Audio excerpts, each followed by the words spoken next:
அவ்வளவு பெரிய கூட்டத்தை ரஜினிகாந்த் நேரடியா பார்த்தது இல்ல. அந்த கூட்டத்தை பார்த்துட்டு நம்ம அரசியல் வந்துடலாம் போல கிட்டத்தட்ட 30 ஆண்டு காலம் தன் ரசிகர்களை காக்க வச்ச ரஜினிகாந்த் தொடங்கிய இடமும் மேலமாசி வீதி வடக்குமாசி சந்திப்பு தான். வாப்பா 93 வயசு வரை கசாப்பை சாப்பிட்டு வச்சிருக்கேன், பல்லு குழிக்குள்ள ஏகப்பட்டது மாட்டி இருக்கு, இந்த கடப்பாறையை வச்சு நம்பிடுவார் அவரு. அப்படி சீமான் வந்து பெரியார் பத்தி பேச வந்துட்டு யாரெல்லாம் தமிழ்நாட்டுல பெரியார் சொல்றேன்னு சொல்லிட்டு ஒவ்வொரு கூட்டத்தையும் மாறி மாறி இப்ப கடைசி எங்க வந்து நிக்கிறாருன்னா ராமதாஸ் தான் தமிழ்நாட்டின் பெரிய கேட்கத்தான் வந்தேன். நான் பேச வரல, பேச்சு கேட்கத்தான் வந்தேன். அதிமுக எவனால ஒருத்தனுடைய கோட்டை தகர்க்கப்பட்டதோ அவன் வெஞ்சினம் கொண்டு காத்துக்கிட்டு இருப்பான், எப்படியாவது ஏதாவது செஞ்சிட முடியாதாரு. ஆனா 97 பெரியார் ஏதாவது புதுசா சொன்னாரா? அது எதையாவது புதுசா படிச்சுட்டாரு சீமானது. இதை என்ன செய்வது என்று தெரியாமல் வேற பக்கம் கம்பு சுத்துறான். அப்படின்னு இந்த பயம் எனக்கு வந்துச்சு, உடனே எனக்கு வந்துச்சு. ஆனா அப்புறம் தான் புரிஞ்சிச்சு, சிங்கத்துக்கும் இருட்டுல கண்ணு தெரியாது. காசு போவோம். நீங்க பெரியார் போட்டோ எடுக்க போனீங்கன்னா இன்னைக்கு மாதிரி செல்ஃபி எல்லாம் எடுக்க முடியும். செல்ஃபி காலத்துல பெரியார் இருந்தாருன்னா இன்னைக்கு பெரியார் தான் இந்த உலகத்தினுடைய மிகப்பெரிய கோடீஸ்வரன். யாரு செல்ஃபி எடுத்தாலும் காசு விடுன்றுவாரு, போட்டோ தான் கட்டும். வீட்டுல பிள்ளைய சொல்லுவான், அம்மா நீ என்னம்மா, எனக்கு அப்பா செத்து போனார், நான் சொல்றேன் பொட்டு வச்சுக்கோங்க முயற்சி பண்ணுவான். அவன் வேல் குத்த மாட்டான், அது பதில் நம்மளும் குத்தக்கூடாதுன்னு இருக்க மாட்டான். ஆனா அவன் வீட்டுல பொம்பளைக்கு மொட்டை அடிச்சா இவனும் மொட்டை அடிப்பான், பின்னாடி போய். அப்ப இவ்வளவு பேருக்கு பெரியாருக்கு என்ன நிகழுது? பெரியாருக்கு தன் குடும்பத்திலேயே நிகழுது. அன்னைக்கே சொல்லியிருக்கான் எங்க அப்ப மாடுதான் செல்லும்னு.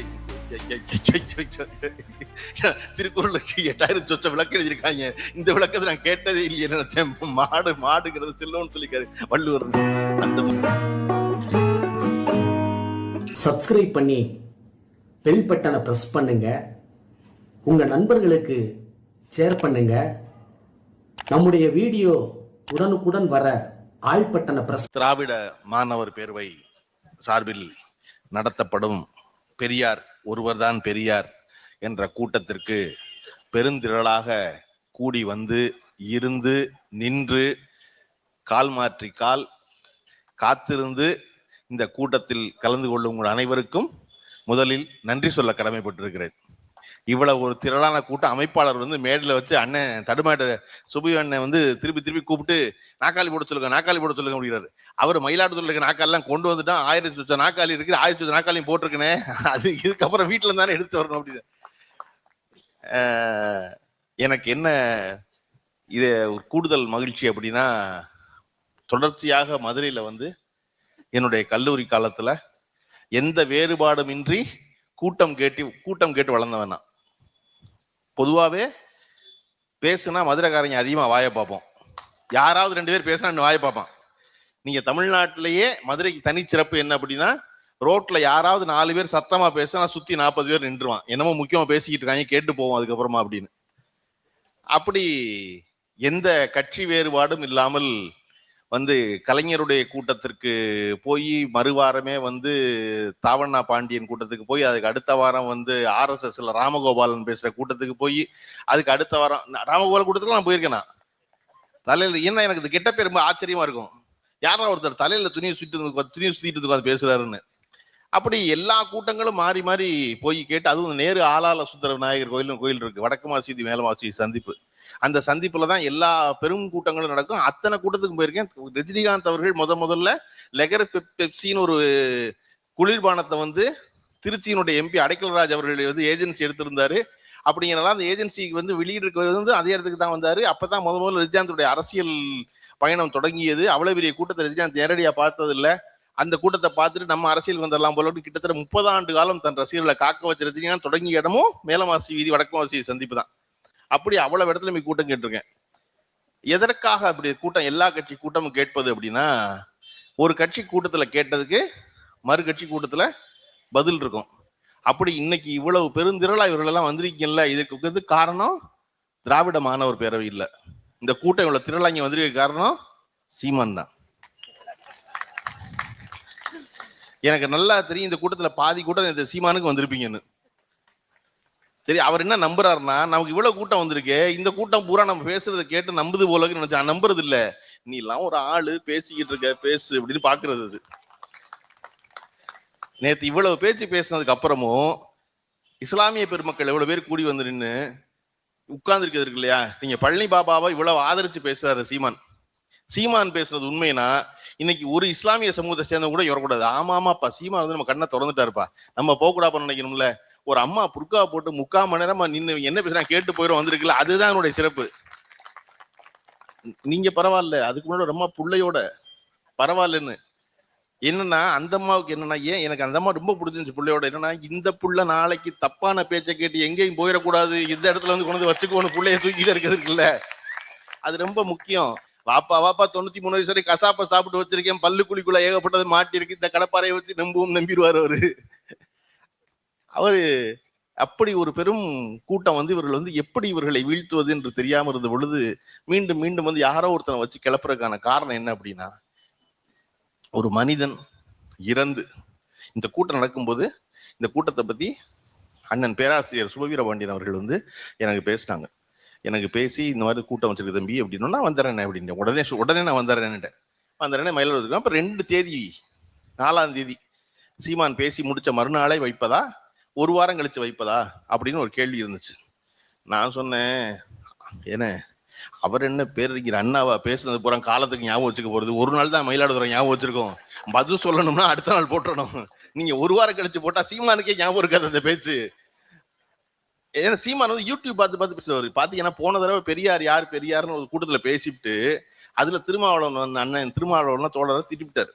திட்டின உடனே யூடியூப்ல தோழர் திருமாவளவன் அவர் அரசியல் வகுப்பு எடுக்கும் போது கையை கட்டி கீழே உட்காந்து ஆச்சரியமா பாத்துக்கிட்டு இருந்த சீமானோட வீடியோ எடுத்து போட்டுட்டாங்க தம்பியை பூரா, யாரு விடுதலை சிறுத்தைகளை தம்பியை பூரா.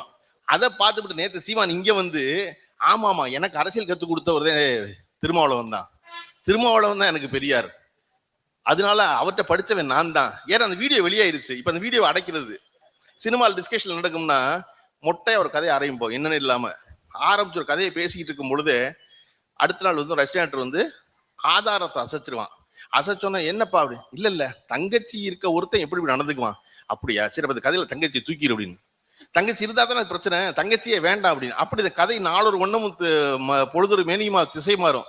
அப்படி சீமான் வந்து பெரியார் பத்தி பேச வந்துட்டு யாரெல்லாம் தமிழ்நாட்டுல பெரியார் சொல்றேன்னு சொல்லிட்டு ஒவ்வொரு கூட்டத்திலையும் மாறி மாறி இப்ப கடைசி எங்க வந்து நிக்கிறாருன்னா ராமதாஸ் தான் தமிழ்நாட்டின் பெரியார். பெரியார்லாம் பெரியார் இல்லையா, ராமதாஸ் தான் பெரியார். ஐயோ ராமதாஸ் சொல்லிவிட்டோமே, விடுதலை சிறுத்தைகள் கட்சி கோச்சுக்கிட்டு என்ன பண்றது அப்படின்னா எங்க அண்ணன் திருமாவளவன் இன்னொரு பெரியார். இப்ப யாரு தன் வீட்டு கார் ஓட்டுநர் மட்டும்தான் அவர் பெரியார்னு சொல்லல, கடைசியில சொல்லி முடிச்சிருவாரு. அவருக்கு என்ன புரியலன்னா நீ யாரையெல்லாம் பெரியார்னு சொல்றியோ அவர்கள் எல்லாம் பெரியார்னு சொன்னது பெரியாரத்தான். எல்லாருமே பெரிய, இந்த மேல இருக்க எல்லாரும் பெரியார் தான். இந்த அண்ணன் பேச வந்தாரு, அண்ணன் சொன்னாரு நான் பேச்சு கேட்கத்தான் வந்தேன்னாரு. நான் பேச வரல, பேச்சு கேட்கத்தான் வந்தேன்னாரு. நான் திமுகவை சேர்ந்தவன், எங்க ஊருக்கு வந்திருக்கீங்க நீங்க, நான் பேச்சு கேட்க வந்தேன். இல்ல நீ வந்திருக்கீங்க மரியாதை கேட்டு பேசுங்க ஒரு 5 நிமிஷம் அப்படின்னா அந்த 5 நிமிஷத்துக்குள்ள பெரியாரை பத்தி இந்தியாவில யாரெல்லாம் சொன்னா, விபி சிங் என்ன சொன்னாரு, அவர் என்ன சொன்னாரு, பீகார்ல என்ன சொன்னாங்க, நான் எதுக்கு இங்க வந்திருக்கேன். அப்ப இவ்வளவு பெரிய ஒரு அரசியல் வைத்திருக்கும் பொழுது நம்ம எதை கொண்டாட வேண்டியிருக்கிறது அப்படின்னா கைப்புள்ளையை தூக்கிட்டு கூட்டத்துக்கு வர்ற பெண்களை கொண்டாட வேண்டியிருக்கு. அடுத்த தலைமுறை மேல் அக்கறையோடு இருப்பவர்களை கொண்டாட வேண்டியிருக்குது. இன்னைக்கு தொடர்ச்சியா சாரியா இவ்வளவு இளைஞர்கள் இங்க வந்தது இருக்குல்ல, அது பெருசா கொண்டாடப்பட வேண்டியது. பெரியார்ங்கிற ஒருத்தர் இறந்து 52 ஆண்டு காலம் ஆகிவிட்டது. சரியா சொல்ல 53 வருஷம் ஆச்சு. 53 வருஷம் கழிச்சு ஒருத்தரை இன்னமும் பேசிக்கொண்டே இருக்கிறோம் என்பது அவருடைய பெருமைக்குரிய விஷயம் அல்ல. இன்னமும் ஒரு பேரை சொன்னா எதிரி புறா நடுங்கி பதறான் பாருங்க, அதுதான் பெருமைக்குரிய விஷயம். நம்ம பேசாம போகலாம், ஏன்னா எப்பொழுதும் எவரால் ஒருவன் உயர்வடைந்தானோ அவன் நன்றியோடு இருக்கான்னு சொல்ல முடியாது. எவனால ஒருத்தனுடைய கோட்டை தகர்க்கப்பட்டதோ அவன் வெஞ்சினம் கொண்டு காத்துக்கிட்டு இருப்பான், எப்படியாவது ஏதாவது செஞ்சிட முடியாதான்னு. ஆனா அவன் தொடர்ச்சியா தோல்வி எடுத்திருக்கான். காரணம் அவன் எடுக்கிற கத்தி பூரா அட்டக்கத்தி. இன்னைக்கு எடுத்திருக்க அட்டக்கத்தி சீமான் இல்லையா, இல்லாட்டி எப்படி நடக்கும்?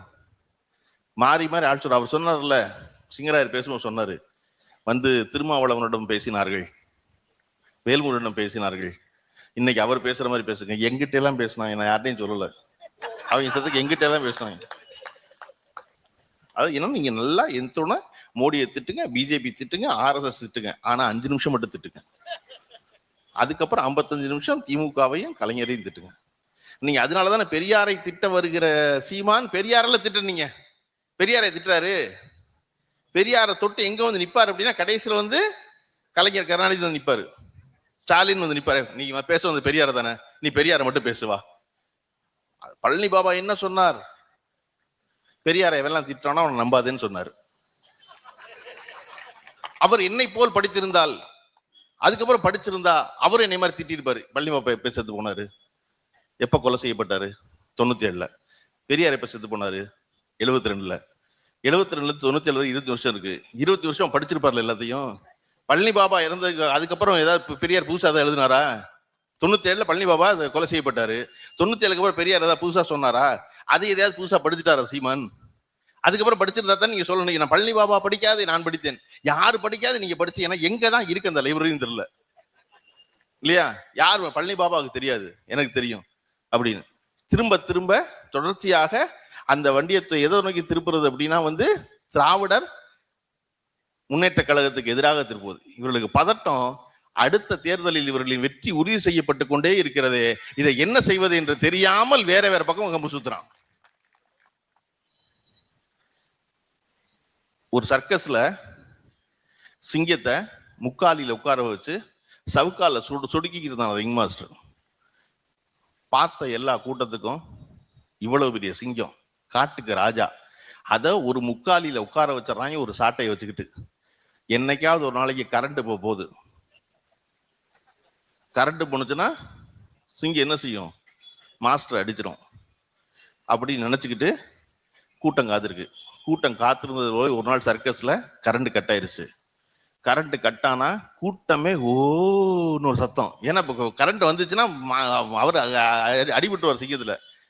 ஒரு 2 நிமிஷத்துக்குள்ள கரண்ட் வந்துருச்சு ஜெனரேட்டர் போட்டு. பார்த்தா மாஸ்டர் எய்தாப்புல நிக்கிறாரு, சிங்கம் முக்காலிலே உட்காந்துருக்கு. மறுபடியும் ஓன்னு ஒரு பெரிய ஆச்சரியம் கூட்டத்துக்கு. கூட்டம் முடிஞ்சோன்னு கிரீன் ரூமுக்கு போய் அந்த மாஸ்டரை பார்த்து, மாஸ்டர் எப்படி மாஸ்டர், வெளிச்சம் இருக்கும் போது பரவாயில்ல, கரண்ட் கட் ஆனப்ப எப்படி சிங்கம் உங்களை அடிக்காம இருந்துச்சு அப்படின்னா இந்த பயம் எனக்கும் வந்துச்சு, உடனே எனக்கு வந்துச்சு. ஆனா அப்புறம் தான் புரிஞ்சிச்சு, சிங்கத்துக்கும் இருட்டுல கண்ணு தெரியாது இல்லையா? அப்படி நினைச்சா நீங்க சொல்றீங்க சிங்கத்துக்கு கண்ணு தெரியும் இருட்டுல, எனக்கு தான் தெரியாது, எனக்கு தெரியாது, ஆனா சிங்கத்துக்கு கண்ணு தெரியும். இப்ப நீ அடிச்சிடக்கூடும் அப்படி நினைச்சா நீங்க பயந்தீங்க, ஐயோ புடி சிங்கம் அடிச்சிருமேன்னு. ஆனா எனக்கு ஒண்ணு புரிஞ்சிச்சு, எனக்கு கண்ணு தெரியாதுன்னு சிங்கத்துக்கு தெரியாதுல்ல. எனக்கு கண்ணு தெரியும், எப்ப சிங்கத்துக்கு தெரியும்? நான் சாட்டையை சொடுக்கிறத நிப்பாட்டினா தெரிஞ்சுக்கும். நான் என்ன பண்ணேன், இருட்டுல சாட்டையை சுத்திக்கிட்டே இருந்தேன். சிங்கம் நினைச்சு ஓ இவனுக்கு கண்ணு தெரியும் போல உட்கார்ந்துட்டே இருந்துச்சு பேசாம. அப்படி சீமான் இருட்டுல சாட்டையை சொடுக்கிட்டே இருக்காரு. அந்த நாக்காளியில முக்காலில உட்காந்துல சிங்கம், அது நம்ம ரொம்ப நாளா முக்காலில உட்கார வச்ச குருமூர்த்தி. அதுக்கு தெரியாது இந்த மாஸ்டருக்கு கண்ணு தெரியாது, அது சும்மா சாட்டையை சுத்துறான் எல்லா பக்கமும் லெப்ட் அண்ட் ரைட்லன்னு இல்லையா? விளங்காதவங்க ஆள் கூட்டுறது எப்படி கூட்டுறாங்க பாருங்க. ஏற்கனவே இங்கிருந்து போனாலே கூட்டம், நீ புதுசா ஒரு ஆளை ரெடி பண்ணணும். இப்ப என்னன்னா அண்ணன் என்ன பண்றாருன்னா, போற கூட்டத்துல எல்லாம் வந்து முதல்ல என்ன பேசுறாங்க வீடியோவை எடுத்து வேற ஒவ்வொரு கூட்டத்திலையும் போய் போட்டு அன்று என்ன பேசினார் இன்று என்ன பேசினார் போட்டே இருக்காரு. நீங்க நினைச்சுக்கிட்டு இருக்கீங்க நம்மள மாதிரி ஒரே கருத்து பேசுவார், நீங்க வேற பணம் கொடுத்தா அவரே எதிர்த்து பேசுவாரு. திராவிட மாணவ பேரவை பணம் கொடுத்துச்சுன்னா சீமானே வந்து பேசுவார் சீமான் எதிர்த்து. அது ப்ராஜெக்ட் அவ்வளவுதான். இப்ப இருக்க பதட்டம் என்ன அப்படின்னா, அந்த பக்கம் விஜய் ஒரு கட்சி ஆரம்பிச்சு வச்சிருக்காரு, இந்த பக்கம் நம்ம ஒண்ணு ஆரம்பிச்சு வச்சிருக்கோம். இதுல என்ன தாக்கு பிடிக்கிற, நீங்க ஆஸ்பத்திரிகள்லயே பாத்தீங்கன்னா வித்தியாசமான ஆஸ்பத்திரி எதுனா மனநல மருத்துவமனை. நீங்க வேற எந்த இடத்துல உங்க வீட்டுல ஆளுல போய் சேர்த்தீங்கன்னா, ஒரு ஆஸ்பத்திரியில ஒரு கைகால் முடக்கம் பிரச்சனை ஆஸ்பத்திரி சேர்க்குறீங்க, ஒரு 3 நாள்ல வந்து மருத்துவர் என்ன கேட்பீங்கன்னா, ஐயா எப்ப கூட்டு போலாம் எங்க அப்பாவை? கண்ணுல பிரச்சனை ஆஸ்பத்திரியில உடனே சேர்க்குறீங்க, ஒரு 4 நாள் என்ன கேட்பீங்கன்னா, அம்மாவை எப்ப கூட்டு போலாம் வீட்டுக்கு? வயிற்று வலி பிரச்சனை கொண்டு போய் தங்கச்சியை சேர்த்திருக்கு, ஒரு 5 நாள்ல கேட்பீங்க, வீட்டுக்கு எப்ப போகலாம்? எந்த ஆஸ்பத்திரிக்கு போனாலும் வீட்டுக்கு எப்ப போகலாம் தான் கேட்போம் இல்லையா? அதுதான் எல்லாரும் கேட்கறது. கீக்க நோய் குணமாய் போயிடணும். ஒரே ஒரு ஆஸ்பத்திரியில மட்டும் கேட்க மாட்டோம். அறிஞர் அண்ணாவை வெறும் அண்ணன் நீங்க சொல்லலாம், கலைஞர் கருணாநிதியை வெறும் கருணாநிதினு சொல்லலாம் இல்லையா? இது எல்லாமும் நாம் விரும்பி அவர்கள் மேல் கொண்ட பற்று, நமக்காக அவர் உழைத்தவர்கள், உழைக்கின்றவர்கள், என்னாலும் அவர்களால் பலன் பெற்றவர்கள், நலனடைந்தவர்கள், சுயமரியாதை பெற்றவர்கள் என்பதால் இவர்கள்லாம் இந்த பேரெல்லாம் சொல்றோம். சரியா? அப்படி இல்லைன்னு வச்சுக்கோங்க, நான் என்ன செய்வேன், நானே எனக்கு பேர் வச்சுக்குவேன். எனக்கு ராமசாமின்னு பேர் வச்சாதானே பெண்கள் மாநாட்டில் கூடி பெரியார்னு பேர் வைக்கணும். நான் எனக்கு பெரியார்னே பேர் வச்சுக்கிட்டேன்னா இல்லையா? அப்படி ஒருத்தன் தனக்கு தானே சீமான்னு பேர் வச்சுக்கிறது. யாருமே நம்மள சீமான்னு சொல்ல மாட்டாங்க, நம்மளே சீமான்னு பேர் வச்சுக்கோம். சரி ரைட்டு, பெரியார் ஈவே ராமசாமியில இருந்து பெரியாரை கழட்டிட்டா ஈவே ராமசாமி மிஞ்சம், ஒரு கொள்ளை மிஞ்சும். சீமான்ல இருந்து சீமானை கழட்டிட்டா என்ன மிஞ்சும்? உன் பேரை தவிர வேற என்ன இருக்கு? என்ன செய்வீங்க நீங்க? வெறும் திரள் நினைச்சு பாருங்க. எப்ப ஏற்பட்ட நண்பர்களை பெற்றும் இந்த சீமானுக்கு அறிவறி நினைச்சுக்குவேன். அவருடைய வீட்டு வாடகை நண்பர்கள் கொடுக்குறாங்க, வீட்டு செலவு நண்பர்கள் கொடுக்குறாங்க, வண்டிக்கு வந்து என்ன யார் ஊத்துறா நண்பர்கள் கொடுக்குறாங்க. எதுவுமே கணக்கு கிடையாது. எதுக்காவது கணக்கு இருக்கா? நீங்க ஒரு பொது கட்சி நடத்துறீங்க, இல்ல கணக்கு இருக்கா? நீங்க வணங்காமுடின்னு ஒரு பேராசிரியர் இருக்காரு, அண்ணனுக்கு ரொம்ப தெரிஞ்ச. அவர் எழுதின புத்தகம் ஒன்று இருக்கு பெரியாரை பத்தி, புரட்சி பேச்சாளர் பெரியார்னு. ஏன்னா பெரியாரை வந்து சிந்தனையாளர்னு புரட்சியாளர் சொல்லுவாங்க, பேச்சாளர்னு யாரும் சொல்ல மாட்டாங்க. அவர் ஒரு ஆய்வு கட்டுற புத்தகம் போட்டாரு, பெரியார் ஒரு சிறந்த பேச்சாளர்னு. அந்த புத்தகத்துடைய பின் இணைப்புல பெரியாருக்கு யார் யாரெல்லாம் அவருக்கு பணம் கொடுத்தாங்க அப்படிங்கிறத பெரியார் திடல் லிஸ்ட் வாங்கி போட்டிருப்பாங்க. ஏன்னா பெரியார் நினைச்சது, இது பொது பணம், நான் பொது வாழ்க்கைக்கு வந்துட்டேன், ஏன்னா எல்லா பணத்துக்கும் கணக்கு வச்சுக்கணும், அதை எல்லோரும் பார்ப்பது போல இருக்கணும்னு நினைச்ச ஒரு நேர்மையாளன் தமிழ்நாட்டில் கடந்த 100 ஆண்டுகள்ல யாரும் சந்திக்கவே இல்லை. திரு ஆர்.எம். வீரப்பனை வந்து எம்ஜிஆர் அவர்கள் கூப்பிட்டு பக்கத்திலே வச்சிருந்தாரு. எதுக்காக வச்சிருந்தாருன்னா, பெரியார் எவ்வளவு கடுமையான ஆள் பண விஷயத்துல தெரியும் எம்ஜிஆருக்கு. அந்த கடுமையான பெரியாரிடம் மிக சரியாக கணக்கு வைத்திருப்போம் என்று பாராட்டு பெற்றவர் வந்து ராமவீரப்பன். ஓ, பெரியாரே பாராட்டுற ராமவீரப்பனை, அப்ப நம்ம இந்த பணத்தை பூரா ராமவீரப்பன் தான் கொடுத்து வைக்கணும் பெரியார்ட்ட சொல்லி கூட்டிட்டு வந்தார் ராமவீரப்பனை எம்ஜிஆர். அப்படி ஒரு ஸ்ட்ரிக்டான ஒரு ஆபீசர் பெரியார். ஏன் அவ்வளவு ஸ்ட்ரிக்டா இருந்தார் அப்படின்னா, அவருக்கு தெரியும் இந்த பணம் என்பது நம்ம ரொம்ப பத்திரமா வச்சிருந்தாதான் இந்த இயக்கத்தை வழிநடத்த முடியும், நம்ம கூட்டம் போட முடியும். நம்ம யார்கிட்ட போய் 10 காசுக்கு நன்கொடை கொடுங்கன்னு நின்றக்கூடாது. நம்ம பேர் வைக்க சொன்னா காசு வாங்குவோம், போட்டோ எடுக்க சொன்னா காசு வாங்க. எங்கிட்ட போட்டோ எடுக்க வர்றாங்க, காசு போவோம். நீங்க பெரியார்ட்ட போட்டோ எடுக்க போனீங்கன்னா இன்னைக்கு மாதிரி செல்ஃபி எல்லாம் எடுக்க முடியும். செல்ஃபி காலத்துல பெரியார் இருந்தாருன்னா இன்னைக்கு பெரியார் தான் இந்த உலகத்தினுடைய மிகப்பெரிய கோடீஸ்வரன். யாரு செல்ஃபி எடுத்தாலும் காசு கொடுத்துருவாரு. எதுக்கு சும்மா எடுக்கிறாங்க போட்டோவை, எனக்கு காசு கொடுப்பாரு. ஏன்னா அந்த காசை வாங்கி சிறுக சிறுக சிறுக சேர்த்த பணத்துலதான் அந்த இயக்கம் நடந்துச்சு. அதுலதான் அநாத பிள்ளைகளுடைய பள்ளிக்கூடம் நடந்துச்சு, அதுலதான் பெண்கள் கல்லூரி நடந்துச்சு, அதுலதான் எல்லாரையும் எழுத்தெறிஞ்சு பேச முடிஞ்சு அவராலே. என்ன பேசுற நீ திரள் நிதியில பொழைச்சவர் இல்ல அவரு. இந்த மாசம் இவன் பணம் கொடுக்குறான்னா இவனுக்கு பேசுவோம், அடுத்த மாசம் பணம் கொடுத்து அவனுக்கு பேசுவோம் இருந்தவர் இல்ல அவரு, இல்லையா? நீங்க நினைச்சு பாருங்க, ஒரு ஆதரவற்ற பிள்ளைகளுக்கு பள்ளிக்கூடம் நடத்துறாரு. அந்த பள்ளிக்கூடத்துல கடவுள் வாழ்த்து பாடப்பட்டுச்சு. கடவுள் வாழ்த்து பாட்டப்ப திரு நேத்து சுந்தரவடிவேலு கல்வித்துறையினுடைய அதிகாரியா இருந்தவர், அவர் கேட்கிறாரு, ஐயா நம்ம நடத்துற பள்ளிக்கூடத்துல கடவுள் வாழ்த்து பாடப்படுதே. அறைக்குள்ள உட்காந்துருக்காரு பெரியார். கடவுள் வாழ்த்து பாடப்படுது அப்படின்னா பெரியார் சொன்னாரு, ஆதரவற்ற பிள்ளைகளை ஒரு சாப்பாடு போட்டு பாடம் நடத்துறேங்கிறதுக்காக நான் ஏன் கொள்கையை அந்த புள்ள மண்டைக்குள்ள திணிக்க கூடாது.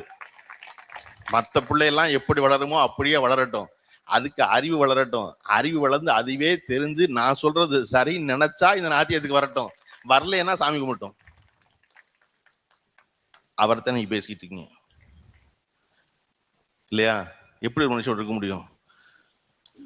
பெண்கள் வந்து இந்த நாட்டில் இளம் விதவைகள் அவ்வளவு பேர் இருந்தாங்க. வயசான அம்மா சொன்னாங்க, நான் பெரியார் காலத்துல பிறந்தேன், நல்ல வேலை. நீங்க பாருங்க, இன்னைக்கு நீங்க வெள்ளப்புடவை கட்டின அம்மாவை தமிழ்நாட்டுல ரொம்ப அரிதுன்னு மரிதா தான் பார்க்க முடியும். வயசான பாட்டியா இருந்தா கூட கலர் புடவை தான் கட்டுவோம். வீட்டுல பிள்ளைய சொல்லுவோம், அம்மா நீ என்னம்மா, எனக்கு அப்பா செத்து போனார், நான் சொல்றேன் பொட்டு வச்சுக்கோங்க, இல்லையா? இன்னமும் ஒரு படி முன்ன போய் இளம் அம்மாக்களா இருந்து 40-45 வயசுல அம்மா அப்பா இறந்து போனா பல வீட்டுல பிள்ளைய இன்னைக்கு வந்து தைரியமா, அம்மா உனக்கு யாரை பிடிச்சிருக்கோ இன்னொரு கல்யாணம் பண்ணிக்கமான்னு சொல்ற இடத்துக்கு கொண்டு வந்துருச்சு பொம்பளை பிள்ளைய. அதெல்லாம் ஒண்ணும் இல்லம்மா, அதெல்லாம் கிடையாது, நீ வாழ்க்கை இன்னொரு 45 வருஷம் இருக்கு, நீ தனியாவா இருப்ப, உனக்கு ஒரு கம்பெனி வேணாமா, கூட ஒரு ஆள் வேணாமா அப்படின்னு. அப்ப அந்த இடத்துக்கு எங்க கூண்டு வந்து சேர்த்தாரு அப்படின்னா, நீங்க நினைச்சு பாருங்க, 1920 எடுத்த கணக்கெடுப்பின்படி இந்தியாவில் இருந்த 1 வயதுக்கு உட்பட்ட பெண் குழந்தை விதவைகள் இருக்காங்க இல்லையா, திருமணமாகி கணவன் இறந்து போன பெண் பிள்ளைகள் 1920 1 வயசுக்கு கீழே இருந்தவங்க 497 பேர், 1 வயசுல இருந்து 2 வயசுக்குள்ள இருந்தவங்க 494 பேர், 2 வயசுல இருந்து 3 வயசுக்குள்ள இருந்தவங்க 1237 பேர், 3ல இருந்து 4க்குள்ள இருந்து 6707 பேர், 4ல இருந்து 5ல இருந்தவங்க 18,000 பேர், 5ல இருந்து 6 இருந்தவங்க 80,000 பேர், 6ல இருந்து 10க்குள்ள இருந்தவங்க 1.5 லட்சம் பேர், 10ல இருந்து 15க்குள்ள இருந்தவங்க 1.25 கோடி பேர், 10ல இருந்து 15 மொத்த பேர் சேர்த்தோம்னா கிட்டத்தட்ட 2 கோடி பெண் குழந்தைகள் 15 வயது கீழே. அதுல 5 வயசுக்கு கீழே பிள்ளை இவ்வளவு பிள்ளைய. இது நம்முடைய கணக்கெடுப்பு. நீங்க சீமான் சொல்ற மாதிரி இது வாட்ஸ்அப் ஃபார்வர்ட் நினைச்சுக்காங்க, கெசட்ல இருக்கு கணக்கெடுப்பா. இவ்வளவு பிள்ளைய பொம்பளை பிள்ளைய தன் வாழ்நாள் முழுமைக்கும் அவர் சொன்னது போல வீட்டின் பின்னாடி மடி இது நார்புடவை கட்டி தலையை மொட்டையடிச்சு வெளியே பின்னாடி இருக்கணும். சரியா? அதுல வந்து நம்ம ஆளுக தான் இருக்கான்ல, நம்ம ஆளுக வந்து என்ன எப்பவுமே பிராமணன் என்ன செய்யறானோ அதனுடைய மேன்மையான விஷயங்களை செய்யவே மாட்டான். அவன் செய்யற கீழ்மையான விஷயங்களை பூரா செஞ்சு அவன் பிராமணன் முயற்சி பண்ணுவான். அவன் வேல் குத்த மாட்டான், அது பதில் நம்மளுக்கு குத்தக்கூடாதுன்னு இருக்க மாட்டான். ஆனா அவன் வீட்டுல பொம்பளைக்கு மொட்டை அடிச்சா இவனும் மொட்டை அடிப்பான், பின்னாடி போய் பாரு. அப்ப இவ்வளவு பேர் இருக்கும்போது பெரியாருக்கு என்ன நிகழுது? பெரியாருக்கு தன் குடும்பத்திலேயே நிகழுது. அவருடைய தங்கை பொண்ணுத்தாயினுடைய மகள் அம்மாயின் 9 வயசு பொண்ணு திருமணம் பண்ணி வைக்கிறாங்க. மாப்பிள்ளைக்கு வயசு 12. கால்ரா நோய் வந்து திருமணமாகி 1 வருஷத்துல செத்து போயிடுறான் மாப்பிள்ளை பையன். பொண்ணுக்கு வயசு 10. வருஷம் 1909. அந்த பொண்ணு அழுதுகிட்டே இருக்கா. ஒரு 9 பொண்ணு இல்லை, அது குழந்தை. பார்த்த மாமன் பெரியாருக்கு ஈவே ராமசாமிக்கு மனசு தாங்கல. 4 வருஷம் கழிச்சு பெண்ணு பூப்படைகிறா. அப்பதான் பூப்படைகிறா அந்த பெண் அம்மாயி. அதுக்கப்புறம் பெரியாரிடம் வேலை செய்து கொண்டிருந்த பையன் மேல அவளுக்கு பிடிச்சிருக்கு, அந்த பையனுக்கு பிடிச்சிருக்கு, திரும்ப தயாராகிறான். ஆனா இதை செஞ்சு வைக்க முடியாது. ராமசாமி வீட்டுல உட்காந்துக்கிட்டு, அப்பா இருக்காரு, அம்மா செல்லத்தாய் இருக்காங்க. என்ன செய்யறதுன்னு ஒரு கார்டியனை போட்டு சாமி கும்பிட போற மாதிரி ஈரோட்ல இருந்து அம்மாயிய வந்து சிதம்பரத்துக்கு போயிட்டு வாங்கன்னு அனுப்புறாரு. இந்த பையன் இருக்கான் பாருங்க, இவனும் சிதம்பரத்துக்கு பின்னாடியே போனா கண்டுபிடிச்சிருவாங்கன்ட்டு நீ அச்சகத்துக்கு பொருள் எல்லாம் வாங்கணும்னு சொல்லி கையில காசு கொடுத்து சென்னைக்கு போங்கிறாரு. வீட்டுல வந்து வெங்கடசாமி நாயக்கரும் பெரியாருடைய அம்மா செல்லத்தாய் என்ன நினைச்சுக்கிட்டு இருக்காங்கன்னா, பய வந்து சென்னைக்கு போறான் அச்சகத்துக்கு பொருள் வாங்க, இவங்க எல்லாம் சாமி விட போறான்னு நினைச்சுக்கிட்டு இருக்காங்க. இவன் பெரியார் இந்த பையன் கையில காசு கொடுத்து நீ சென்னைக்கு போயிட்டு சென்னையில இருந்து டிக்கெட் எடுத்து சிதம்பரத்துக்கு வந்துரு, அவங்க காத்துக்கிட்டு இருப்பாங்கன்னு சொல்லி தகவல் சொல்றாரு. இவர்கள் இருவருக்கும் திருமணம் சிதம்பரத்தில் நடக்குது. பெரியாருடைய தங்கை மகளுக்கு மறுமணம் நடக்குது. மறுமணம் சிதம்பரத்தில் நடக்குது. சிதம்பரத்தில் அந்த திருமணத்துக்கு வந்து தலைமை தாங்கினவர் வந்து காவல்துறை ஆய்வாளர் இன்ஸ்பெக்டருக்கு பெரியார் சொல்லிடுறாரு. அவர் போய் தலைமையா இருக்கிறாரு. காவல்துறை ஆய்வாளர் வந்ததுனால சிதம்பரத்தின் பெரிய மனிதர்கள் எல்லோரும் வந்துடுறாங்க. திருமணம் முடியுது. முடிஞ்சு அனுப்பி வச்சா இப்ப பெரியார் மேலதாளம்லாம் செட் பண்றாரு வீட்டுல. ஈரோட்ல கேட்கறாங்க, ஒரு விசேஷம் இல்லையே, நீ எங்க மேலதாளம்லாம் எடுத்து எங்க போற? ஒரு ஆள் இருக்கு, நான் கூட்டு வரேன் பாருங்கன்ட்டு நேரம் ரயில்வே ஸ்டேஷனுக்கு வர்றாரு. ஈரோடு ரயில்வே ஸ்டேஷனுக்கு மாப்பிள்ளை பொண்ணு இறங்குது. கீழே இறங்குனா மேலதாளம்லாம் வச்சு 2 பேரையும் தூக்கி வச்சு வீட்டுக்கு கொண்டு வர்றாரு. வீடே அலறுது. ஆஹா, செய்யக்கூடாத காரியத்தை செஞ்சுட்டியே, இது மாதிரி புருஷன் செத்து போன ஒருத்திக்கு மறுமணம் பண்ணி வச்சுட்டியே, செய்யலாமா ராமசாமி, உன்னால அந்த குடும்பத்துக்கே பெரிய கேடுன்னு அழுது புலம்புது அம்மா. இடிஞ்சு உட்கார்ந்துடுறாரு அப்பா. ஈரோடு சாதி சங்கத்துல எல்லா இடத்துல இருந்து பெரியாரை விளக்குறாங்க. குறிப்பா பெரியாருடைய சொந்த சாதியில பெரியாரை விளக்குறாங்க. யாரும் அண்ணன் தண்ணி புடக்கூடாது, அவரோட போகாதீங்கன்ட்டாங்க. அதை பத்தி கவலைப்படுறவர் அவர் பாட்டு பேசாம இருக்காரு. பின்னாடி எப்ப பெரியாரை சேர்த்துக்கிறாங்க, பின்னாடி ஈரோட்டினுடைய நகரசபை தலைவராக பெரியார் தேர்ந்தெடுக்கப்படுகிறார். தேர்ந்தெடுக்கப்பட்ட எல்லோரும் போய் வாழ்த்து சொல்றாங்க. சொந்த சாதிக்காரன் ஏசா முழிச்சுக்கிறான். என்னடா நம்ம சாதியால அவ்வளவு பேரும் பாராட்டுறான், நம்ம பாராட்டாம விட்டுற போடக்கூடாது அப்படி கிளம்பி நேரம் வந்து, என்ன இருந்தாலும் நீங்க வந்து சமூகத்துல பல முக்கியமான காரியத்தை பண்ணி புரட்சியெல்லாம் செஞ்சு சரியா வந்து அப்படின்னு உளறி கொட்டாங்க. சரி சரி உட்கார்ந்து காப்பியை குடிங்கிறாரு பெரியாரு. உட்கார்ந்து காப்பியை குடிச்சிடறாங்க. என்ன சொன்னாங்க, அவர் வந்தா காப்பி கொடுக்க கூடாதுன்னு தீர்மானம் நிறைவேற்றினவங்க பூரா கிளம்பி வந்து பெரியார் வீட்டுல காப்பி குடிச்சாங்க. அங்க ஆரம்பிச்சது இன்னைக்கு வந்து இங்க உட்கார்ந்துருக்க பெண்களுக்கு தெரியும். அதனாலதான் அவங்க சிரிச்சுக்கிட்டே இருக்காங்க. நீங்க பெரியாரை பத்தி எவன் வேணாலும் பேசு, எங்களுக்கு தெரிய அவர் என்ன பண்ணிருக்காரு இல்லையா? நான் சொல்றேன், எப்பொழுதுமே நான் வந்து அண்ணன் சுபவிடம் ஒன்று கற்றுக்கொள்கிறேன், சிங்கராயிட்ட கத்துக்கிறேன், பேராசிரியர்கிட்ட கத்துக்கிறேன். அப்படி எல்லாம் என்ன கத்துக்கிறேன், அப்படி அண்ணன் சுபவின் கத்துக்கிட்டது, எவரையும் எப்பொழுதும் தனிப்பட்ட வாழ்வு பற்றி பேசக்கூடாது. அவருடைய பேச்சுல பேசவே மாட்டார். நான் அதை குறிப்பா வச்சிருக்கேன், யாருடைய தனிப்பட்ட வாழ்வு பேசக்கூடாது. ஆனா இன்னைக்கு நான் சொல்றேன், நீங்க இன்னைக்கு பெரியாரை பேசுகிற எல்லோரும் உங்கள் மனைவியின் சொத்தை மறுப்பீங்களா? நீங்க வந்த காரணம் பெரியார். சீமான் தன் மனைவிக்கு வர்ற சொத்தை அப்பா கொடுக்காதீங்கப்பா, பெரியார் தான்ப்பா சொன்னாரு பொம்பளை பிள்ளைக்கு சொத்து கொடுங்கன்னு, கொடுக்காதீங்கப்பா வேண்டாம்ப்பா அப்படி மறுப்பாரா? நீங்க பெரியார் வந்து எல்லாரும் வந்து நாட்டுக்கு கொடுத்தாங்க பெரியார் சொத்தை வச்சிருந்தா சொல்றீங்களே, நீங்க வச்சிருந்த சொத்து கணக்கு கொடுப்பீங்களா? உங்ககிட்ட ஏதாவது இருக்கா? அப்ப இங்க தொடர்ச்சியாக ஆணோ பெண்ணோ எல்லோருக்கும் பெரியார் என்ன செய்தார் என்பது தெரியும். அதை வந்து பிராமணர்கள் எவரும் எதிர்ப்பதில்லை. அவர் சொன்ன அந்த அம்மாவுக்கு தான், யாரு பிராமணிய எண்ணத்தோடு இருக்கிறார்களோ அவர்கள் எதிர்க்கிறார்கள். நீங்க பெரியாருக்கு ஒரு நாளும் பிராமணர்கள் மேல் வெறுப்பு இருந்ததே இல்லை. ராஜாஜி அவர் மறைந்து போகிறார், சுடுகாட்டுல உட்கார்ந்துருக்காங்க, பெரியார் சக்கர நாற்காலிக்கு வந்துட்டாரு. ராஜாஜி தகனம் பண்ண போறாங்க. ராஜாஜி உடம்ப தகனம் பண்ண போகும்போது இந்தியாவினுடைய ஜனாதிபதியும் தமிழ்நாட்டுடைய ஆளுநர் ஷாவும் ஜனாதிபதி விவி கிரியும் வந்துட்டாங்க. சுடுகாட்டுல என்ன சேர போட்டு வச்சிருப்பான், வந்து நிக்கிறாங்க 2 பேரும். பெரியார் என்ன சொல்றாரு, என்னை தூக்கி கீழே உட்கார வைங்கிறார். சக்கர நாக்கால் உட்கார்ந்திருக்க பெரியார் தன் அருகில் இருந்த தோழரோட சொல்றாரு, என்னை தூக்கி கீழே உட்கார வைங்க அப்படின்னு. அவர் தூக்கி பெரியாரை கீழே உட்கார வச்சோன்னு இந்த நாக்காளியை கொண்டு போய் விவி கிரிக்கு போடுங்க. யாரு? இந்த நாட்டினுடைய குடியரசுத் தலைவருக்கு போடுங்க இந்த நாக்காளியை கொண்டு போய்ங்கிறாரு. ஐயா அப்படின்னா, இல்ல அவர் பிராமணங்கிறது முக்கியம் இல்ல, அவரது நாட்டுடைய குடியரசுத் தலைவர், முதல் குடிமகன், அதற்குரிய மரியாதையை நம்ம கொடுக்கணும். நான் தரையில உட்கார்ந்துக்குவேன், எனக்கு ஒன்றும் பிரச்சனை இல்லைன்னு விவி கிரி அவர்களை பிராமணனா பார்க்காம இந்த நாட்டுடைய முதல் குடிமகனாக பார்த்து தான் உட்கார்ந்து சாக்காரனா காலிய சுடுகாட்டுல கொண்டு போய் கொடுத்தவர் தான் பெரியார். நீங்க அவரை திருப்பி வந்து பார்ப்பானுக்கு எதிரானவர். பார்ப்பான் யார் தெரியுமா? எல்லாரையும் சமமாக பார்ப்பான், அதனால அவன் பார்ப்பான். புது விளக்கம். இந்த ஏற்கனவே ஒரு விளக்கம் சொன்னார் திருக்குறளுக்கு. ஒரு கேட்டு விழுச்செல்வம் கல்வி ஒருவருக்கு மாடல்ல மற்றையவை. அன்னைக்கே சொல்லியிருக்காங்க எங்க அப்ப, மாடுதான் செல்வம்னு. திருக்குறளுக்கு 8000 சொச்ச விளக்கம் எழுதியிருக்காங்க. இந்த விளக்கத்தை நான் கேட்டதே இல்லையே நினைச்சேன். மாடுங்கிறது செல்வம்னு சொல்லிக்காரு வள்ளுவர். அந்த மாதிரி என்னத்தையாவது வாய்க்கு வந்ததை பேசுவது என்பது இருக்கு இல்லையா, அவர்களுக்கு இருக்கிற தேர்தல் காலத்து பதட்டம் இது. அதுவும் நேற்று நம்முடைய முதல்வர்கள் அரசு ஊழியர்களுக்கு புதிய ஓய்வூதிய திட்டத்தை அறிவிச்சோன்ன அத்தனை பேர் என்ன செய்யறது தெரியாம பேசாம நிக்கிறாங்க. இப்ப இது என்ன தெரியுமா, இதை படிச்சு விளங்குறதுக்கே நல்ல ஆகும். இது என்னன்னு நான் சொல்றேன். எப்படி தமிழ்நாட்டினுடைய திட்டங்களை நம்முடைய பக்கத்து மாநிலங்கள் எல்லாம் அவசரமாக எப்படி அவர்கள் பெயரில் எழுதி கொள்கிறார்களோ, நீங்க எப்பவுமே திராவிட முன்னேற்ற கழகத்துடைய திட்டங்கள் எல்லாத்தையும் பிற மாநிலங்கள் அப்படி எழுதிக்குவாங்க. சப்ஸ்கிரைப் பண்ணி பெல் பட்டனை பிரஸ் பண்ணுங்க. உங்க நண்பர்களுக்கு ஷேர் பண்ணுங்க. நம்முடைய வீடியோ உடனுக்குடன் வர ஆல் பட்டனை பிரஸ்